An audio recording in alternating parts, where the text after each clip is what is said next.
What's going on, Soul Fam? Welcome to Mira D Tarot. I am Mira D here today with your tarot card reading for the month of February 2021. To all of my new subscribers, welcome, welcome, welcome. I'm so grateful for y'all and thank you for being here and showing up.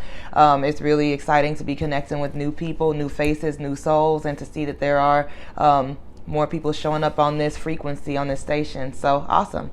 Welcome. To all of my old subscribers, thank you so much for your support and thank you for returning and being here and for everything that you do here in this planet as yourself and your truth.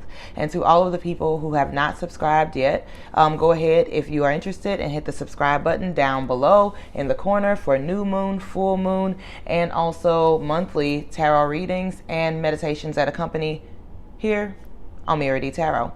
All right, so I'm going to start today by, I usually do an astrology report, but I really honestly have been kind of feeling the energy more so of the planets than looking into the actual transits. I've been like really just utilizing the energy. So today I am going to talk a little bit about Mercury Retrograde just before we get into the tarot aspect of this whole thing. And so I want to talk about the retrograde because I feel like retrogrades get such a bad rep, and what I want us to all understand as a collective is that there aren't really any bad aspects of the planetary alignments and planetary movements or of the energies. These things are all beneficial for us and for our highest growth. And yes, sometimes they are unpleasant. Retrogrades can be unpleasant. They can bring things back up that we thought we were past. They can take us into ourselves and have us facing parts of ourselves that we thought we had healed. But again, the point in these retrogrades is so that we can make sure that we're ready to move forward, so that we can revisit the things that have revisit the things and see where we are, where we stand as far as our growth and healing. Okay, so I like to think of it as like let's say a caveman wheel. You've got this circle and it's got a lump on the edge right here. Okay, and so life is of course cyclical, and so we're going around and boom, we hit this lump again. We're revisiting this stuff. But every time we go around, we chip off a little piece of that. We have the opportunity to chip it off until it's finally just one smooth circle, you know? And so this is the point in retrogrades as well, is to bring us back to things. It's like the assessment at the end of, say, 5th grade. It's the assessment at the end of 5th grade. You did learn this lesson. You went over multiplication like months and months and months ago, and you haven't used it in a while. However, in order for you to get to the next grade, what do you have to do? You have to take an assessment, look at these things and see if you know how to deal with multiplication, if you can do this properly, if you can do it correctly. If so, then you can move forward into the next grade. If not, then no sweat. You get to repeat it, you know? And so that's basically what's going on with this Mercury retrograde. I feel like the energy at hand is more so in the space of bringing us back to old situations. So yes, of course, the classic, we may run into some of our exes. We may run into some old situations, old triggers, a lot of things. There could be a lot of drama popping up in your life as well right now, because we're being brought to a place of really assessing how we handle these things and how we've grown from these things. And so that's just basically the main point. So during like this retrograde, which is started 2 days ago, on January the 30th, and it's going to be moving up until the 20th of February. And so that being said, and it's in the sign of Aquarius, so we're kind of looking at a lot of our blockages and friendships. We're kind of looking at a lot of our old habits, a lot of who we used to be, a lot of our identities in that space. We're also looking at a lot of things in the space of how we relate to humanity. Have we grown into a place of actually being of service and a place of actually opening our hearts and serving from the heart? Or are we still trying to be seen as good people? Are we still living out of trauma and trying to validate ourselves through these actions? So this is a really huge thing, especially for this year, because we need to be showing up 100% as ourselves and as our truths, or as closely to that as we possibly can, so that we can help usher others into and just like, help to unlock a lot of these different levels and versions of ourselves and things like that. And so in order to do that, we have to make sure that we're in alignment with who we are and what we are here on this planet. Okay, and so expect some of that stuff up. It's just really to see like how we react to things, have we actually healed, things of that nature. But I'm not going to go on too long with this part of the reading. I am going to go ahead and get into the tarot portion of this, so hang tight while I switch you over. Alrighty, everybody, so welcome to the tarot portion of this video. I am going to go ahead and pull some cards for y'all. And so, as I have explained before, is that I am not a fortune teller. I am a spiritual advisor. And so my style of reading cards says that every soul already knows what path we need to be on. Sometimes we get lost, confused, or simply curious. And so the cards can lay out different aspects of situations we're unaware of, things we choose to ignore, and then help to guide us back onto the right path. That to be said, the cards can be harsh occasionally because that is the name of love and growth. So we are going to go ahead and shuffle. I will be using the Thoth deck today. Real powerful stuff. One of my favorite decks. It has really brought me a lot of wisdom based on the Hermetic principles and ancient Egyptian magic. It has a lot of symbolism in it. It also has a lot of symbolism in it. It also has a lot of like what is it that I'm looking for? Sacred geometry and lots of sacred codes and things within it. So this is a very powerful deck if you ever so choose to get into it. At the end of this reading, I will be pulling a card from the Native Heart Oracle. And this is going to bring us some clarity and kind of tie things together because it can be a lot of information for us. So remember that everything will not resonate with everyone. However, if you are on this channel, a lot of this may resonate with you because, as I said earlier, those of us who are on the same frequency are all getting the same messages. And if you're on this video, then you are most likely one of those people who are in the same frequency. It is just the law of the universe and how things work. Alrighty. So I am going to start by shuffling up the cards just a couple more times. I'm getting used to this new filming process, so excuse me while I figure out how to use these new things, these new equipment and things that I have been working with. There we go. Alrighty, so while I shuffle, I hope everybody has been taking care of themselves. It is so important in this time, in this day and age, to be taking care of yourself. It's the only thing you can change. It's the only thing you can heal, the only thing you can shift. So being in that space allows other people to step into their healing. So this is the main thing. Using our internal forces to inspire rather than to try to preach to or force other people into things that they may not be ready for. So these are big lessons for all of us. And let's see. Okay, there we go. Shuffle that up. So I'm just going to go with a general, we'll go with the Celtic cross today. Why not? So presently, we are in a place of the Chariot. Ooh, as you can see with the Chariot here, the Chariot's important message, as you can see, is that as within, so without. Finding our focus within ourselves is going to radiate and resonate out into the rest of the world. So as I was just saying, it is our internal world that is going to shift things outside of ourselves. We have, again, been conditioned and we have been brought into a place of thinking that we can shift things outside of ourselves, that we can force things to change, that we can make things do things when we want them to do things by trying to preach at them, force them. But the thing is, look at this dude on the Chariot. He's like hanging out. He's very, very focused. He's in a meditative state. He's holding his center within. And as you can see, everything outside of him, from the colors to the vibe outside of him, reflects exactly what's within. So in this moment, over these next few weeks, get yourself into a practice of working on your inner world. Now, the issue with that we find and we come up with when it comes to working on the inner world is that we don't feel like we can see results right away. And that's the thing, is that things are always shifting, and you'll start to see the shifts over a longer period of time. I know we don't have an Amazon of meditation these days, y'all. It's not going to show up in a couple days, and this is why we call it doing the work. And so right now is just really a time, like, the beginning of February, to really establish a routine, establish something for yourself that gets you into a place of your center. That could be running, that could be painting, that could be music, that could be art, that could be whatever it is for you. So however that manifests in your world, just go ahead and allow yourself to be in that space.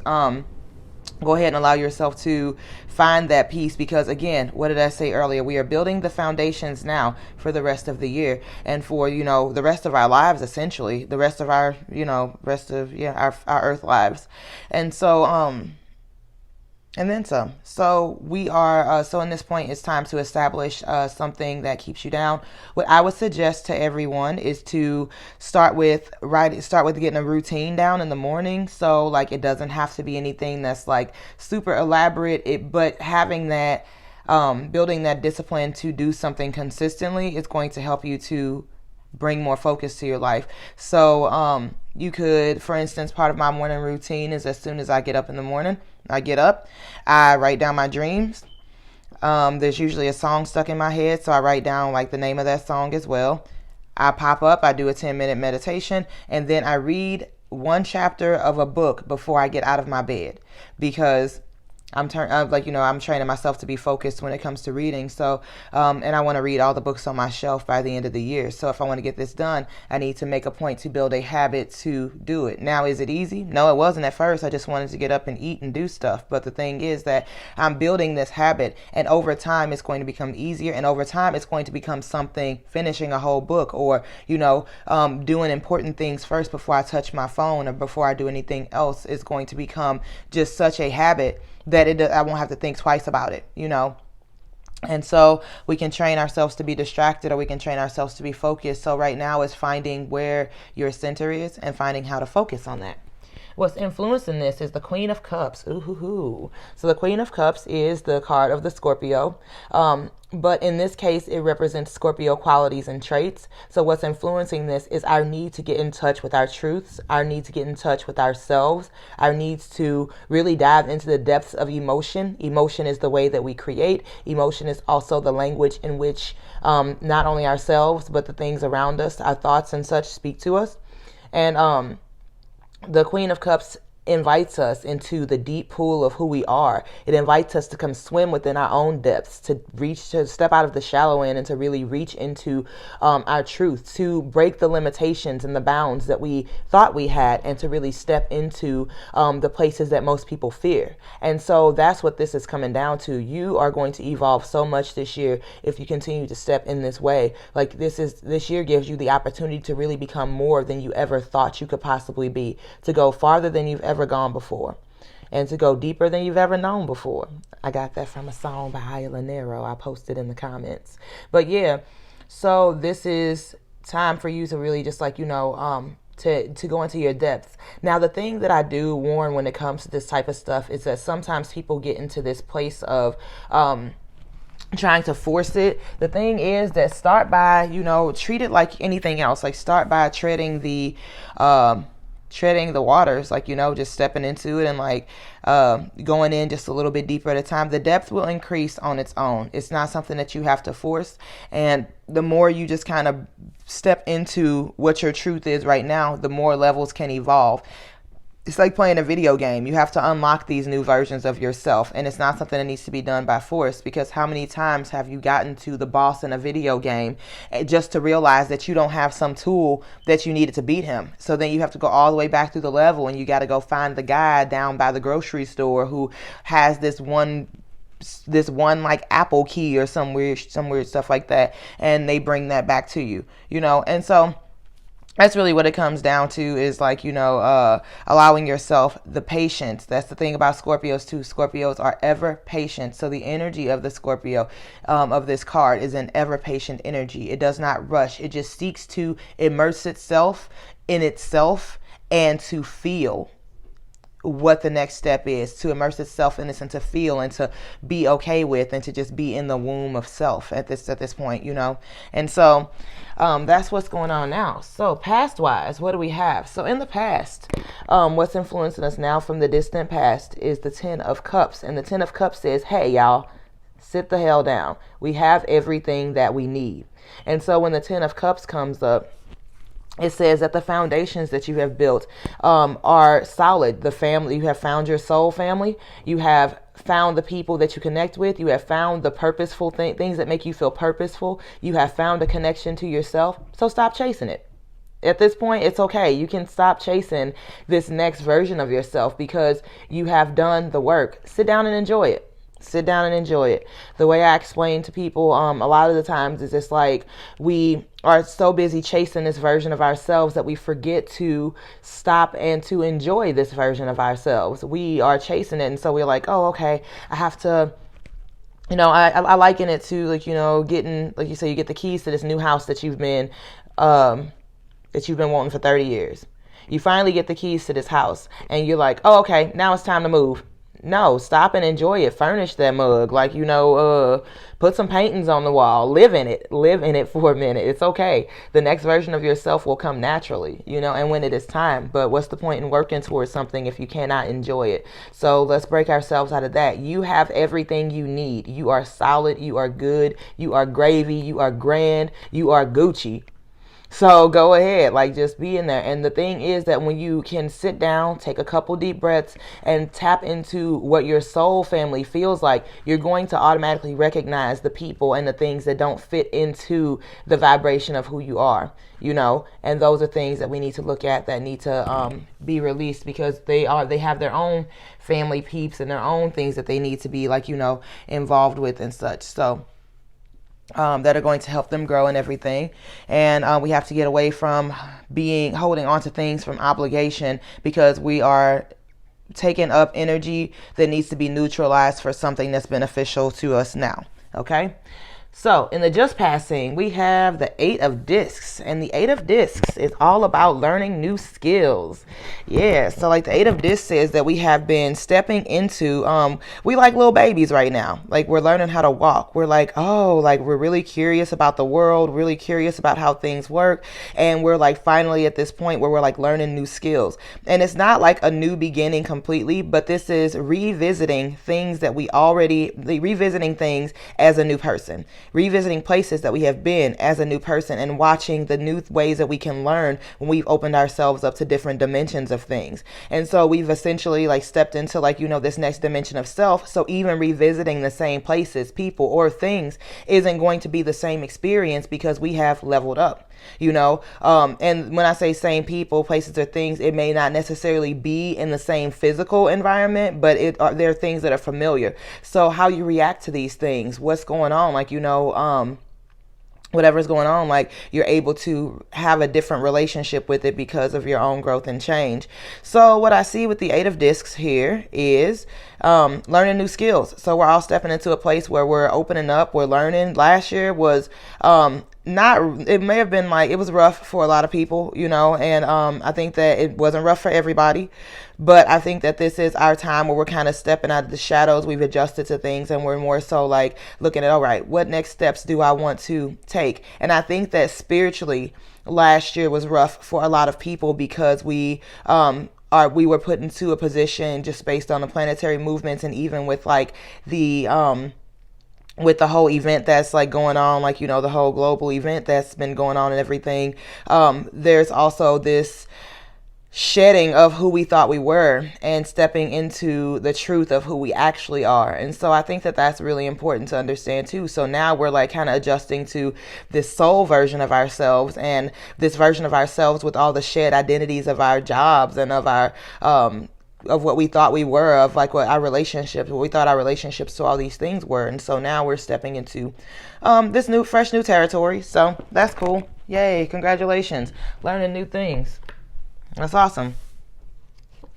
So what we have here, all these 8s. So this is also a transformation, especially with this card of Scorpio here as well. There's a lot of transformation happening, and the transformation is happening now faster than it has in the past, like faster than ever before. So it might be like, you're trying to catch a breath, like, ooh, that was good, and you're back under the water. It's like being in the ocean and getting hit in the face with waves. It's like, you got to catch that breath quickly, because we're going right back under, because we are in an accelerated point of growth. And we all know now that growth comes through enduring the hard stuff. Growth comes through feeling our feelings. Growth comes through facing our trauma. Growth comes through learning to look at who we are, learning to face our shame, our fears, things like that. And so we're going to come up, catch a breath. Ooh, that was not back under the water, you know, and so that's where we're at. And so this brings up the Eight of Swords in our known sources, this which can make it can make us feel trapped. That's what the Eight of Swords is about. It's about a feeling of being trapped. It's like feeling like you in one of those spinny doors at the bank, and you're just walking in circles and circles and circles and circles, and you can't get out. And then one day, guess what? It's going to occur to you to look left, and you're going to see the exit. Yay. See?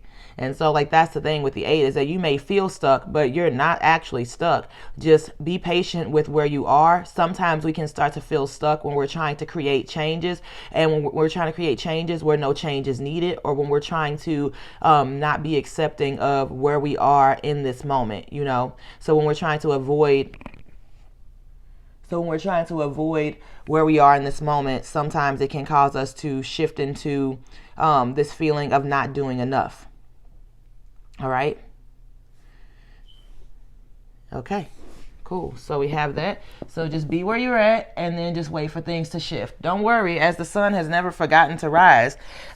We are also in a place where the sun has never forgotten to rise, and like, you know, so when things need to change, they will. I don't think the universe for all these years has forgotten to do not one single thing. So here we are. So I'm going to do a couple of quick draws on these last few. So what we can kind of expect for our own role is taking control of our lives, stepping into our power. As you can see, the Emperor looks very masculine and very authoritative, but he got some little lady legs, y'all. So this is about taking control from the perspective of more of a feminine aspect. Even though like you're making outer changes, again, back to the Chariot, you're making outer changes, but what we're really seeing here is the Emperor, which is like, you know, what we're seeing here is taking control, but not being so forceful with it, not being so aggressive with it, finding the balance in what you're doing, you know. So there's power in both things. The role of your environment is change. Allow things to shift. Allow things to change. They are going to happen naturally. You're going through your cycles.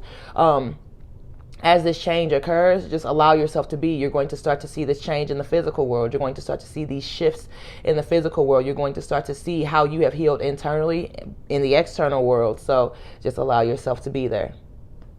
What we're seeing in the hopes and fears is the alchemy. Ooh, so we got the art card, which is about the alchemist. And as I said earlier, the term energetic alchemist, y'all, that's what we are out here. We are learning to, instead of running away from our past or trying to squish it down, we're learning to transform that energy into something new. We're learning to transform that old energy into an energy that can be useful for something in our lives. And so we're taking this, and that's all we're doing. So in the hopes and fears or whatnot, it's this, it really comes to me as let's stop trying to squash it out and trying to get rid of it and figure out how to transform it.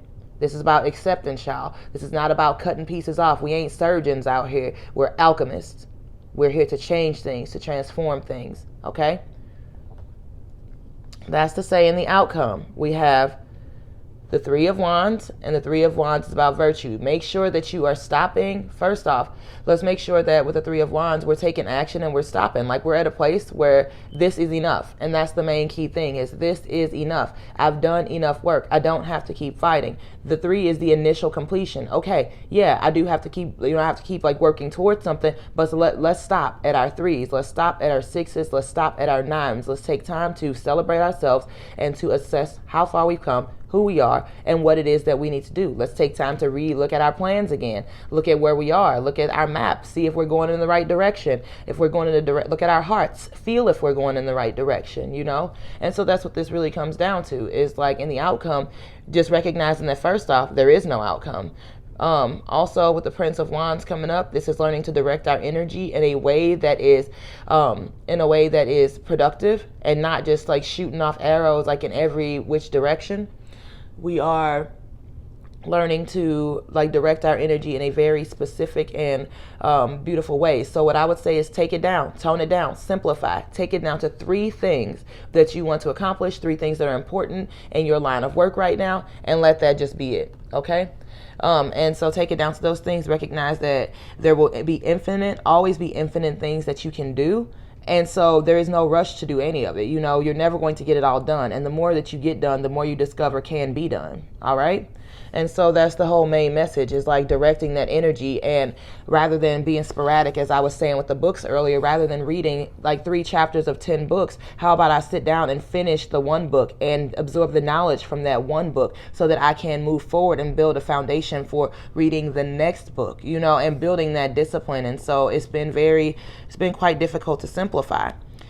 We got the 10 of Swords coming up here in the advice column. So the 10 of Swords says, hey, sudden endings to a lot of stuff. Life is coming with no warnings. Life is coming in like a wrecking ball. Life is coming in and it's like, hey, this doesn't serve you anymore. When you make that soul growth, you're going to understand that there's a lot of things that come in that there are sudden endings to. These are mindsets. These are relationships and things around you. These are habits. They're going to come a point where all of a sudden these things are gone. As I said, we are in an accelerated period of learning right now. And so this is a really big thing, is like, you know, having to shift into the energy of, like, you know, just understanding that, like, you know, we can't take personally that things aren't there for us anymore and that they just serve their purpose. So when we understand that these things have just served their purpose, and then we, you know, just kind of fold into it, we open up space for new things that fit who we are now. You can lovingly let them go, for they did serve a purpose for a version of you. However, it is no longer necessary for you or that thing or person in this next part of your life. So expect sudden endings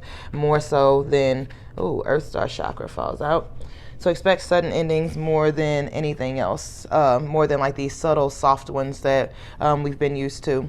And so we've got the Earth Star chakra coming from the Native Heart Oracle. And the Earth Star chakra is card number 42. And this is our advice. And this kind of ties everything together and brings us a sense of understanding.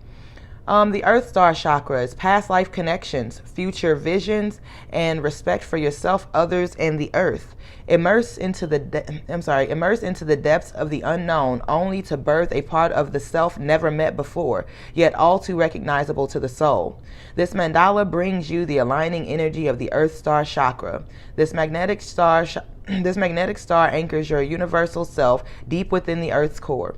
In addition, this chakra is a key to accessing your past lives, understanding your current life, and drawing upon the wisdom of your future self. Aligning this chakra is aligning to your inherent infinite self and that of the collective consciousness to bring a feeling of wholeness. Respect is of the essence with this chakra. Both a respect for self and a deep reverence for the unlimited potential this card may help you to integrate.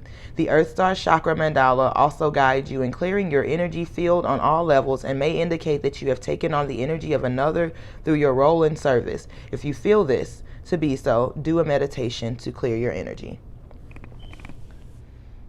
All right, so fam, so there you have it. This month is going to really be a month of simplifying, of tuning down, of really building foundations, of taking it back to the baseline. Where do you want to go from here? Who do you want to become from here on out? We have to draw our energy back in so that we're not, so that we're creating something solid, you know? And so that's really what this month is going to be about. So take time to figure out what that looks like to you individually. Take time to sit back and breathe into your heart space and allow yourself to just kind of tap into who you are and what you're bringing to the table and tap into your truth. It is so important, so important that we learn how we as individuals, as souls, do these things and how we are meant to create in the world versus trying to mimic and imitate other people. Our truth is so important here. And we were brought here and we were given the gifts that we have, even if we don't perceive them as gifts yet. We were given the gifts that we have for a specific reason, and there are people that you can't reach. There are people that only you can reach, and there are people that only you can inspire. And so I can't express how important it is to just make sure you're showing up in your own truth. So that's to say, I am so grateful for y'all. Thank you for showing up, and I will talk to y'all the next time. Until then, peace.